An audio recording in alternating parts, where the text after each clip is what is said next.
चंद्रपूर जिल्ह्यामध्ये मोठ्या प्रमाणात अवैधरित्या रेती उत्खनन सुरू आहे. सध्या मी ज्या भागात आहे ते उमा नदी परिसर आहे ना, या ठिकाणी आपण बसू शकतो.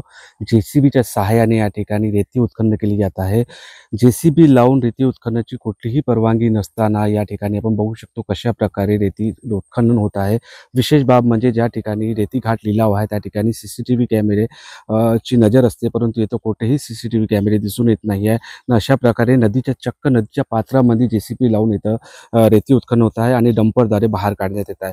चंद्रपूरच्या मुख्य नद्या बघितल्या तर वर्धा नदी, पैनगंगा नदी आणि इतर जी नदी आहे त्या नद्यामध्ये अशाच प्रकारे JCB लावून मोठ्या प्रमाणात उत्खनन होत आहे. पोंभुर्णा असेल, मूल असेल, चंद्रपूर असेल, मूल आहे या ब्रह्मपुरी या भागामध्ये अशाच प्रकारे JCB लावून मोठ्या प्रमाणात रेती उत्खनन होत आहे. परंतु प्रशासनच्या याकडे संपूर्णपणे दुर्लक्ष होत असल्याचे चित्र दिसून येत आहे. या भागामध्ये आपण बघितलं गेलं तर मोठ्या प्रमाणात छोटे ट्रॅक्टर देखील आहे, ज्या ट्रॅक्टरद्वारे बी या ठिकाणी रेती उत्खनन केली जात आहे.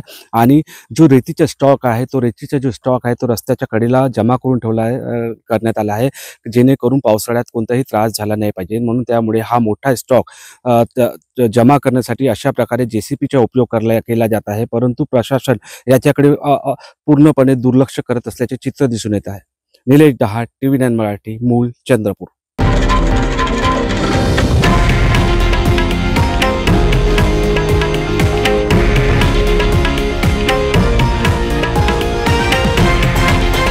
हे आहे देशातील नंबर 1 न्यूज नेटवर्क आणि आपण पाहत आहात TV9 मराठी, एकमेव.